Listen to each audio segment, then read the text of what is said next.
Hi student, कैसे हैं आप। My name is Vidyasagar Shrivastava. देखिए स्टूडेंट, इस समय हम लोग पढ़ रहे हैं first year physics NCERT solution chapter waves, और हमने इसका क्वेश्चन नंबर 15.4 लिया हुआ है।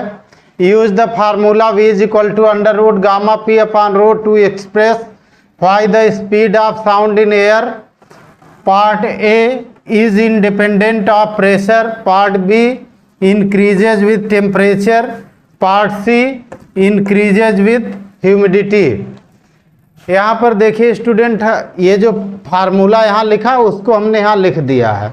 इसमें गामा होता है ratio of the specific heats Cp upon Cv, and P होता है प्रेशर, एंड रो होता है डेंसिटी।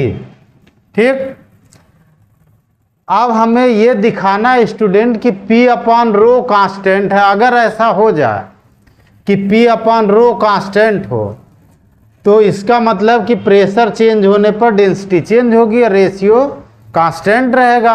रेशियो कांस्टेंट रहेगा मतलब प्रेशर से वेलोसिटी इंडिपेंडेंट हो जाएगी जो है। ठीक,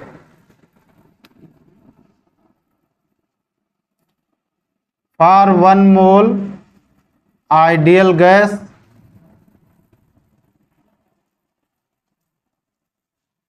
वन मोल आइडियल गैस के लिए क्या हो जाएगा, PV is equal to RT होता है। PV is equal to RT। Volume होता है मोलर मास अपॉन डेंसिटी, तो ये हो गया P, मोलर मास है M और डेंसिटी है रो। ठीक, इज इक्वल टू RT हो गया।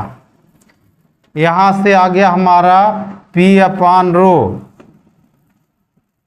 Is equal to RT upon M, equation number 2। ठीक, if temperature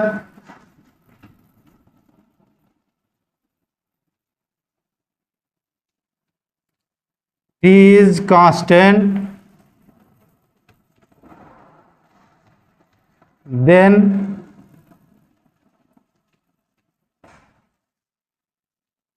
P upon rho is equal to constant। ठीक, if temperature T is constant then P upon rho is equal to constant, means that if pressure of the gas is changed then density will be also changed, therefore ratio P upon rho will be unchanged। Hence by the formula 1 V is independent from the pressure।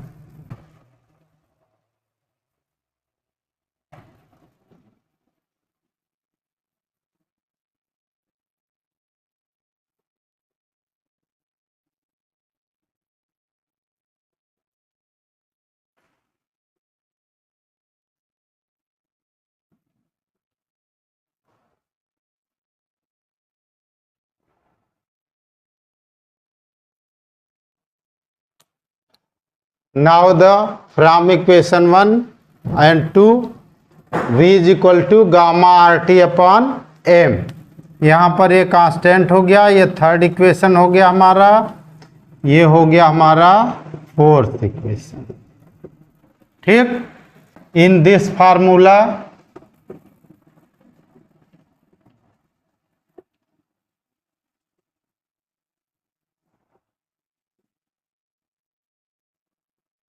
P is not present,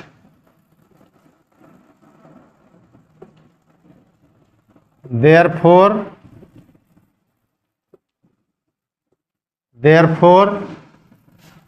V is independent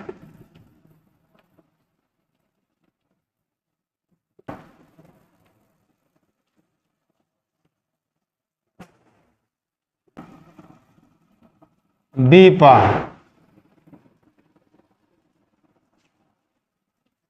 from equation 4। 4 equation में देखिए V proportional to under root T, V proportional to under root T।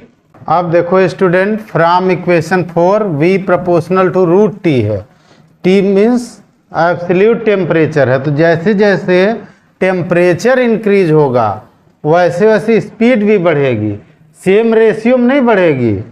Root में है लेकिन directly proportional to root T है, तो T increase होने पर v increase होगा। Therefore speed of sound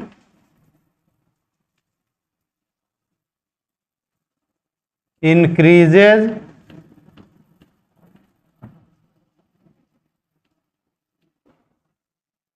with temperature।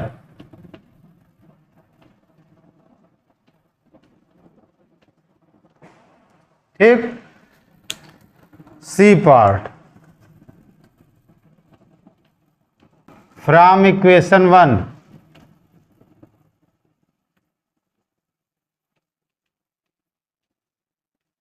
if P is constant। अब देखो स्टूडेंट, अलग अलग गैसों के लिए प्रेशर तो वही रहता है एटमॉस्फेयर का, लेकिन उनकी डेंसिटी डिफरेंट होती है। तो from equation 1 if P is constant then V proportional to 1/रूट रो आ जाएगा। ठीक, V प्रोपोर्शनल टू 1/रूट रो आ जाएगा। यहां से अगर रो डिक्रीज होगा तो V इंक्रीज होगा, और रो इंक्रीज होगा तो V डिक्रीज होगा। But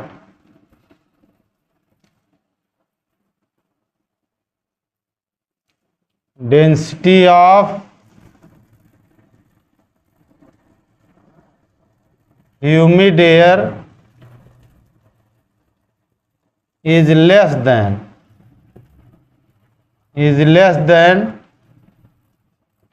density of dry air।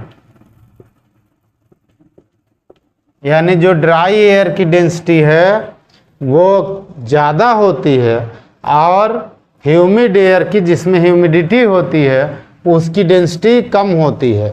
इसका मतलब ड्राई एयर में स्पीड कम होगी साउंड की, और ह्यूमिड एयर में स्पीड ज़्यादा होगी। ठीक,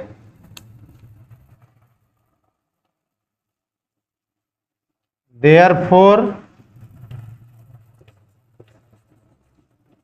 speed of sound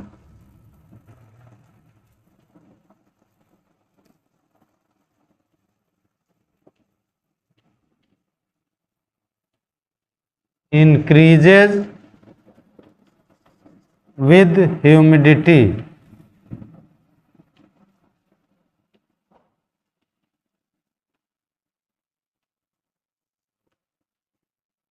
okay student, यानी जिसकी डेंसिटी कम होगी उनमें स्पीड ज़्यादा होगी, और जिनकी डेंसिटी ज़्यादा होगी उनमें स्पीड कम होती है।